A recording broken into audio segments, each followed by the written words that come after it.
pagmamahal, malasakit at kalinga, at lalo tigit ating kaagapay sa oras ng ating pangangailangan. Ang batang galing sa hirap, nagsumikap. Ang batang Maynila, Lorde Isko Moreno Tomagoso. Hi! Hello! Gising mo ba kayo? Salamat sa Diyos, nakarating kayo ng ligtas. Oh, malayo ito sa inyo. Ay. Alam ko, inabot pa kayo ng ulan. Nahirapan kayo pumunta rito. Kaya thank you very much sa inyo. Thank you very much. Magkagaling pa man, ako'y talagang taus-pusong nagpapasalamat. Tuloy mo, nung araw, ang kaagapay, kasya lang sa isang hallway ng isang opisina noong naitatag ko sa mundo noong 1998. At lumaki tayo, nagkasya na tayo sa isang Coliseum noong 2007. At ngayon, hindi na tayo magkasya ng isang araw lamang sa Coliseum. Ito'y ika-6 na beses na, mga kaagapay ng Tercera Distrito, ika-6 na beses na sa ikatlong araw itong ating pagsasama-sama ng kaagapay sa lungsod ng Maynila. May sunog ba? I love you. Kaya, ako naman ay natutuwa sapagkat kayo, lalong-lalo na yung mga antigong kaagapay at yung mga bago naming kasama. Ngayon, gusto ko lang sabihin sa inyo, marami na kayong naging produkto. Unang-una, noong 1998, doon sa mundo, ang kaagapay nakapag-produce ng isang konsihal. Isa. Ang pangalan niya, Francisco Tomagoso. Parang umasim ang mukha ninyo. Bantot mo talaga ng pangalan ko. Pagkayari nun, doon nagsimula ang kaagapay, maraming naging produktong lingkod bayan.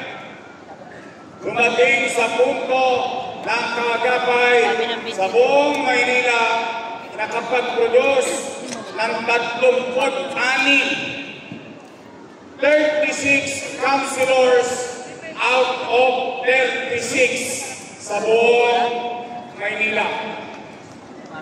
Matapos ang kusihal, nakapag-produce din ang kaagapay.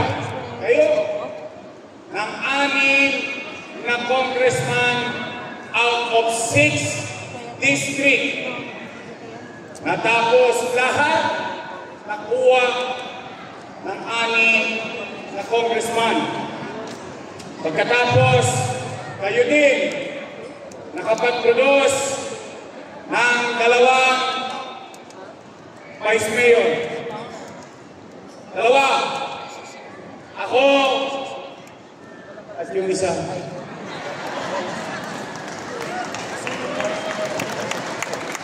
Tama naman. Pagkayari, nakapag-produce din kayo ng 2 mayor. Ako at yung isa. Tama ba? Saan kayo nakakita? Sa puyat, pagod, hirap ninyo, at minsan napapagastos pa kayo para lang makapag-produce ng mga lingkod bayan sa lungsod ng Maynila na mayor, vice mayor, congressman at mga konsihal. Yan, ganyan kagaling ang bawat isa sa inyo, mga kaagapay ng lungsod ng Maynila. Ngayon, 84 days na lang. Handa na ba kayo? Tigil na ba kayo? Alam ko, galit na kayo. Huwag kayong papatol. Huwag. Hayaan niyo sila. Ang nakakalungkot lang, sa bibig mismo nila nang galing nung araw, ang mga papuri. Papuri rito, papuri rito, papuri rito, papuri rito. Ngayon, tayo na ang pinakamasama sa paningin nila. Talagang ganon. Huwag kayo magtatanim ng galit. Huwag. Patuloy kayong makababangko. Total, kaya niyong maglagay sa pwesto ng lingkod bayan at naniniwala din ako. Kaya niyo rin mag-alis sa pwesto ng mga nilagay natin.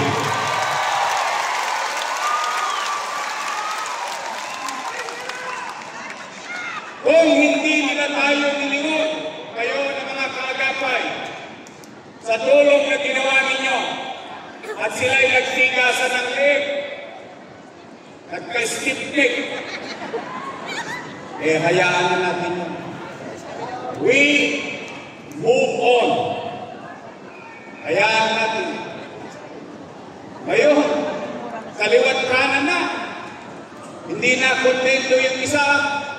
Araw-araw, ako ang almusal, tanghalian, hapunan, lahat yata ng problema ng Maynila, ako ang may kasalanan. Hindi naman na buwan nakaupo. Nakisali naman yung isa, si Pamida, si Superman, bumaba ng bigas at tilata. Kami, simple lang ang tanong namin mga taga-Maynila. Ngayon, bigas dito, bigas doon, tilata rito, tilata doon. Ang tanong namin, nasaan kayo ng pandemya?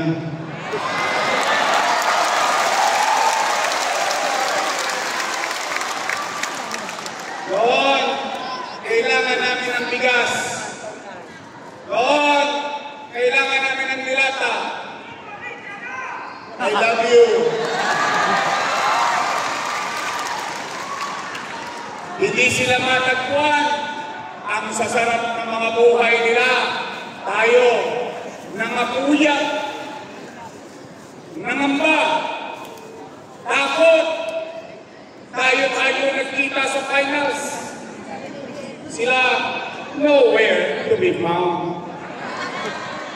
Ngayon, kanyang-kanyang ka pa.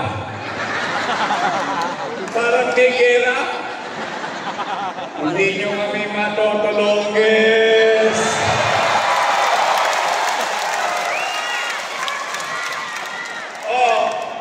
Mga batang Maynila, mayo naman ako. Huwag kayong tatanggi sa grasya.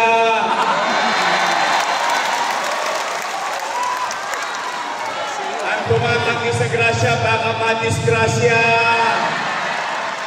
Tanggap lang ng tanggap.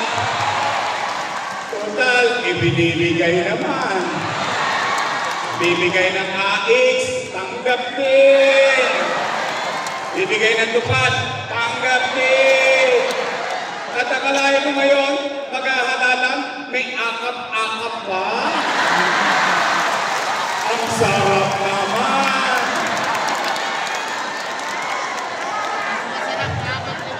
Basta yan, kunin ninyo. Alam ko naman, ang mga taga-Maynila ay matatalino. hindi nyo na kami mabubudol ng anatis. Kaya sa inyo, ang payo ko, imbes na tayo magiganti sa mga panira nila ng kaliwat kanan, magpakabalang loob kayo. Katulad ng ipinapayo namin sa inyo noon pa sa mga amigo dito. Ano sabi namin? Be humble, stay humble. Palaparin ninyo ang inyong mga kamay. Mamalawit kayo ng mga lawit ng kapitbahay. Magparami tayo na magparami. Habang tayo ay araw-araw nilang pinupulutan, huwag kayong gaganti. Kasi ang gusto nila, maging abala kayo ng kasasagot. Siguro, kung meron kang dapat sumagot dito, makita ng taong bayan, naramdaman ba nila nung tayo ay mayor, nung panahon ng pandemya na may gobyerno sa lungsod ng Maynila? Kayo, na mga nangabuhay dito, lahat kayo, dahil iba natin mga mahal sa buhay, mga kaanak, wala na. Hindi na natin sila magiging testigo. Pero kayo, na mga nangabuhay ngayon, ay saksing buhay at matapos natin ang ating ilong. Taas noon natin masasabi na tayong mga taga-Maynila noong panahon ng pandemya, walang nagutom sa lungsod ng Maynila.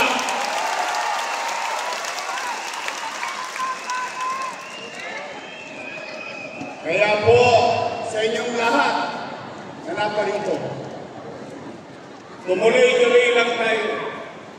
Kayo na mga kagap na tumulong sa aming lahat na malagay sa pwesto.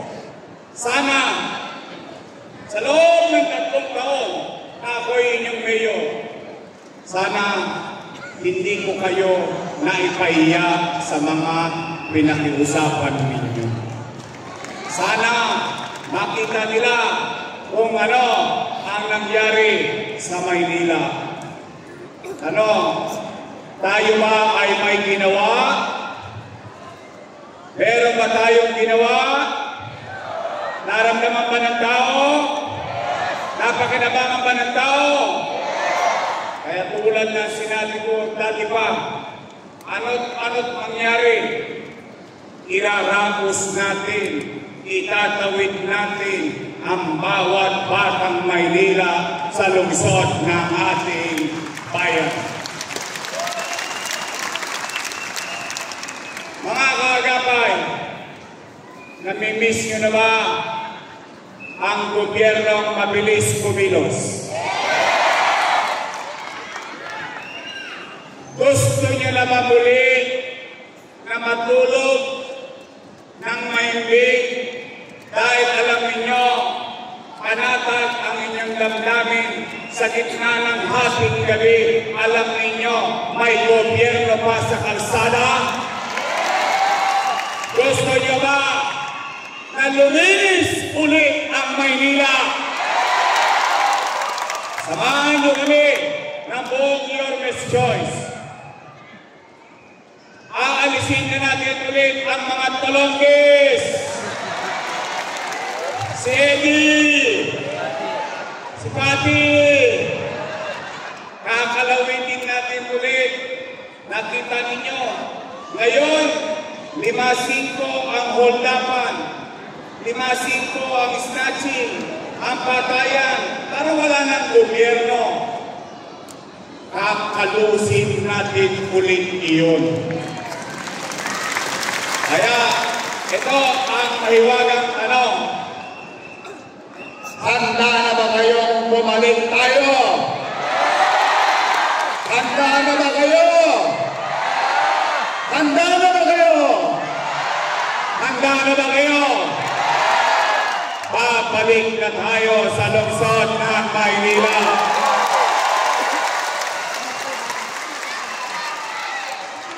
Ngayon naman, meron lang akong pakiusap. Total, yung mga nakaupo dyan, natulungan na natin sila. Kung nilingon nila kayo o hindi, bahala na ang Diyos sa kanila. Babalik na tayo.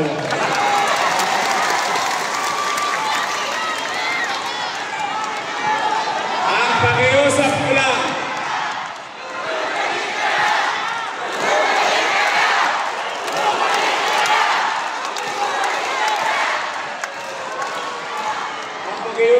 lang, bigyan ninyo ko ng mga kasama na hindi kontrapelo. Dahil itong laban na ito ay hindi tungkol sa aming mga politiko. Tungkol ito sa iyo, sa anak mo, sa apo mo, sa pamilya natin. Ito ay kinabukasan ng mamamayan ng lungsod ng Maynila. Alam niyo naman, kapag ka kontrapartido, kontra rito, kontra ron, makakontra lang. Tama mali? Huwag niyo na akong kahirapan. Ako na kakargo lahat. Kung po pwede, sa bawat isa sa inyo, idiretso nyo na, your best choice tayo sa puso nyo. Mabigat ang hinihiling ko, pero yung bigat niyan, isang boto yan, pagdating ng takdang panahon. Pero yung mahalagang mandato ng tao ay makakapagpabago ng buhay ng bawat pamilyang Manileño. Habang tayo nandito, alam natin sa puso natin, alam natin sa isipan natin, may mga patuloy na nakikinabang sa mga bagay na ginawa natin sa ating lungsod. Nagawa ko yun dahil binigyan ninyo ko ng mga kasama. Nagawa nyo na dati, kaya nyong gawin muli mga kaagapay ng lungsod ng Maynila. Kaya, pwede ba your best choice tayo sa inyong pamilya? Pwede ba your best choice tayo sa inyong mga kamag-anak? Pwede ba your best choice tayo sa kapitbahay mong si Marites? Pwede ba your best choice tayo sa kapitbahay mong si Marisol? Your best choice tayo sa buong Maynila. Nandito, Bong Alvarez, Robin J, Chris Tagle. Natikman niyo na ba ang mocha niya? Cookie ni mocha. Lasang mocha. Anong gusto niyo? Chocolate o mocha? Ang ating kaibigan, mocha uso. O ito naman, sino mas wapo? Yung tatay o anak? Kumalagot tatay.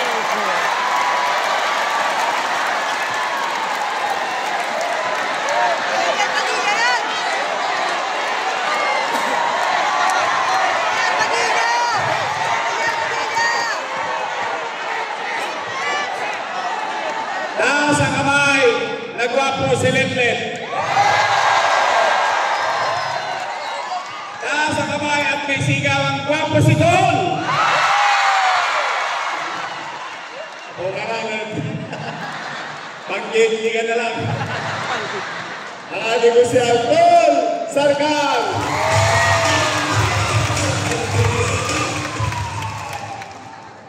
Mga kagapay ng Tercera Distrito. Ito ay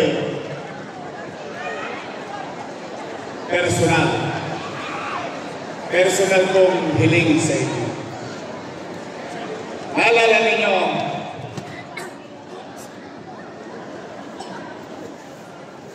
may isa tayong leader, ginawa natin konsehal. Naging konsehal. Tinapos pa natin ang termino niya, maging konsehal.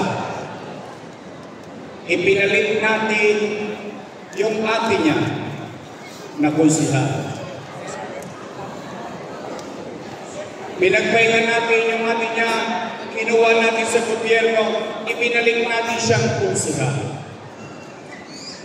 Pagkatapos nun, ginawa natin siyang congressman. Naalala niyo? So madalit salita, ano man ang tagumpay na nakamit niya, ano man ang kalalagayan niya, ngayon, tayong lahat, naging bahagi noon. Tumulong tayo sa pangarap niya na maging congressman. Tama, mali? Kasama ko ba kayong tumulong doon? Talaga? Napuyat din kayo? Nahirapan din ba kayong ibenta siya? Pero nanalo siya. Tama, mali? Ngayon, nandiyan na yan. Ano sabi ko kanina? We move on. Kung kaya nyo at nagawa nating lahat para sa Kanya, pwede ba akong pakiusap? Pagpahingay na natin yun.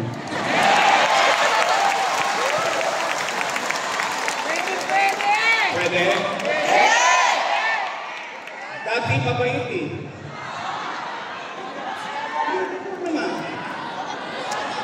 Hindi naman ako nagsisinungaling.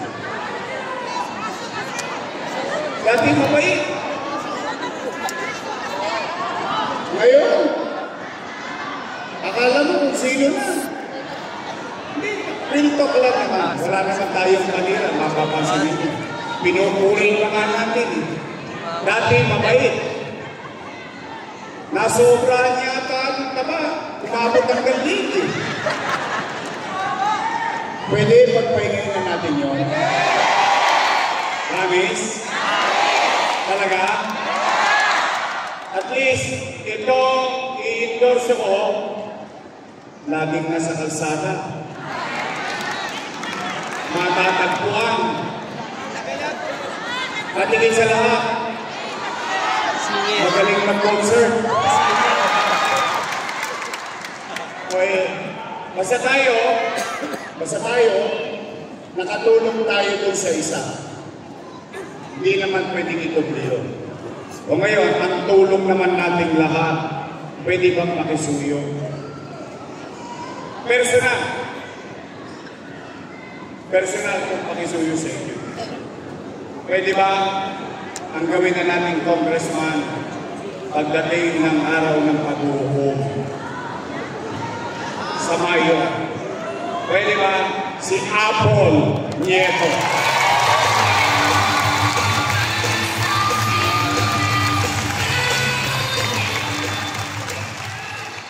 Total, nagawa niyo sa kanya.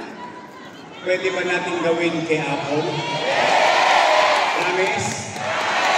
Talaga? Wala nang pinakamasayang araw ko pag pinagmakasyon niyo yung isa. Katwira ko yung simple lang. Alam niyo, ito real talk lang. Real talk lang. Yung aso, pakainin mo. Diba? Tinamo mo. Tuta pa lang. Talagang akalain mo mangangagat ng kamay ng taong nagpakain sa kanya. Kung yun nagawa sa akin, sino kayo? Paano pa kayo? Ako real talk lang. Kaya yan, sa akin, personal ko yan kahilingan sa inyo. Gusto ko makilala ang mga congressman. Gusto ko sumikat sila. Gusto ko umangat sila, pero ayoko maging mayabang sila. Ayoko maging mapangapi. Tama na yung ikaw ay matigas kasi pinaglalaban mo yung tao. Pero pinaglalaban lang nila orbetyo. Kaya pag nagkabigayan na ng akak, tanggapin nyo. Pag nagbigay na ng AX, tanggapin nyo. Pag may tupad, tuparin nyo. Sayang din to. Ha? Promise? Pag nakuha nyo na, yung provecho, o share nyo sa kamag-anak ninyo. Sabihin nyo galing kay Apple Nieto.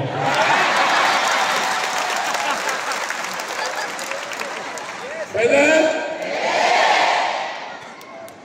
Anim na araw ko, 6 na event ko.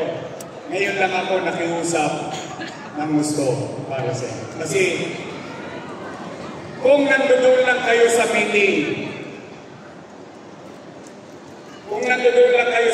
ngayon,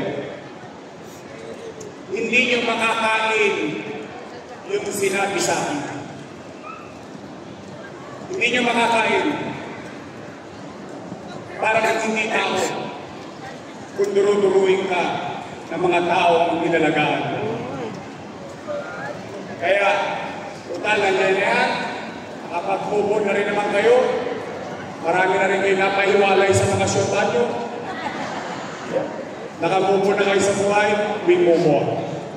Now, dito ko susukatin ang galing ng kaagapay ng District 3 ng Maynila. Tingnan natin, dahil ipinagyayabang pa, wala daw kayong bilang. E titignan natin, nang makita niya yung hinahanap niyang sakit ng katawan. Pwede? Pwede? Promise? Aasa ako. Uulitin ko ang ating congressman, Apple Nieto.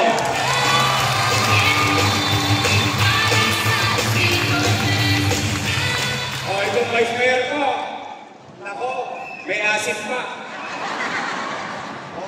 Siya ay graduate ng Lasal. Opo, political science. So she knows the job, being in government. Tatay niya, vice mayor, presiding officer for 6 years. Alam niya ang maging presiding officer na Sangguniang Panlungsod ng Maynila. Siya, graduate ng Lasal. Ako, dahil ko siya. Ako, graduate ng Ateneo.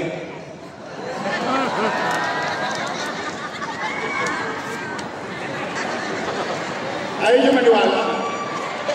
Ateneo di Tondo. Alam niyo, nahihilig ako sa vice mayor na babae. At nahihilig din ako sa babaeng Lasalista. Alam niyo ba si Daini, graduate ng Lasal? Si Daini, ang Daini niyo, graduate niya ng Lasal Suben at Lasal Tak, nakalawit ng Tondo High School. Naikanto ko eh. Kinalawit ko sa Grade Nalawayan. Nausog. Ba't ko, iba? Ang aking Vice Mayor, G. Alcasa!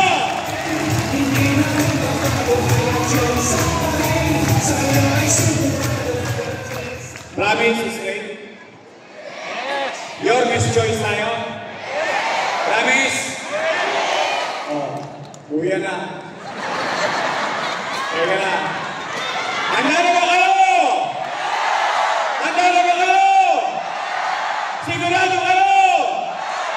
Babalik pa tayo sa Maynila? Babalik pa tayo? Asahan ninyo, Distrito 3, babalik po tayo! Maraming salamat. Mag-ingat kayo sa inyong pag-uwi. Pagpalain nawa kayo ng buong may kapal. Manila!